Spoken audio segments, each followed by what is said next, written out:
Matric pass ছেলের দলের চাকরি হইয়া যায়, আর ডিগ্রি পাস করা ফার্স্ট ক্লাস ছেলে ডিগ্রি পাস করে চাকরি পায় না। আমার সাথে এলাকার জনগণ থাকবে, যে এলাকায় কোন রকম উন্নতির ছোঁয়া লাগে নাই, আমরা প্রত্যেকটা ওয়ার্ডকে ফাইন্ড আউট করব, আমরা প্রত্যেকটা এলাকায় জরিপ করব কোন এলাকায় কি প্রয়োজন।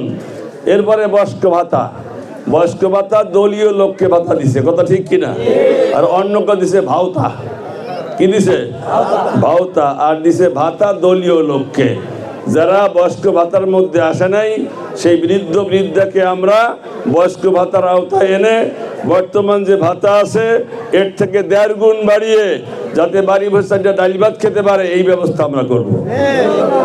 বেকারত্ব দূরীকরণের বড় পরিকল্পনা আমার আছে। আমাদের গণনীতিতে বাংলাদেশ মধ্যে সবচেয়ে বেশি শিক্ষিত লোকের বসবাস, পাশাপাশি আগল যারা, ঠিক কিনা বলেন? কিন্তু আমাদের দেশে এম পাস করার পরে ছেলেরা বেকার থাকে, ঢাকা যে এমন কাজ করে লজ্জায় মুখ দেখায় না, কথা ঠিক কিনা কন? বিএ পাস করা ছেলেকে রিক্সা চালাইতে আমি দেখেছি আমাদের নরসিংদী পট্টির। যখন আমি মিরপুরে নামছি বাস থেকে, কয় যাইবেন স্যার? আরে তোমার বাড়ি কই? আস্তে মুখটা ঢাকছে। কি লেখাপড়া করছো? বিএ পাস করছি। যথেষ্ট কিছু নাই, এই জন্য কয়েকদিন রিক্সাটা চালাই দিয়ে কোনো ভালো চাকরি পাই কিনা। লজ্জা লাগে। মেট্রিক পাস ছেলের দলের চাকরি হইয়া যায়, আর ডিগ্রি পাস করা ফার্স্ট ক্লাস ছেলে ডিগ্রি পাস করে চাকরি পায় না।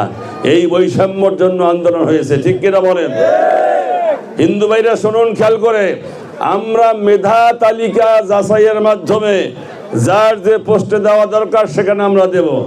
একটা মুসলমান মেয়ে আইএ পাস আর একটা হিন্দু মেয়ে এমএ পাস, আইএ পাস মেয়ের চাকরি হবে আর এমএ পাস মেয়ের চাকরি হবে না, এই বৈষম্য ইসলামের মধ্যে নাই।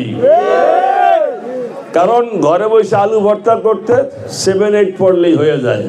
একটা মেয়ে যখন মাস্টার্স কমপ্লিট করে তার শিক্ষালব্ধ জ্ঞান যদি জাতিকে ছড়িয়ে না দেয়, তা সে জাতি খালি আলু ভর্তা করতে করতে এই জ্ঞানগুলো শেষ করবে।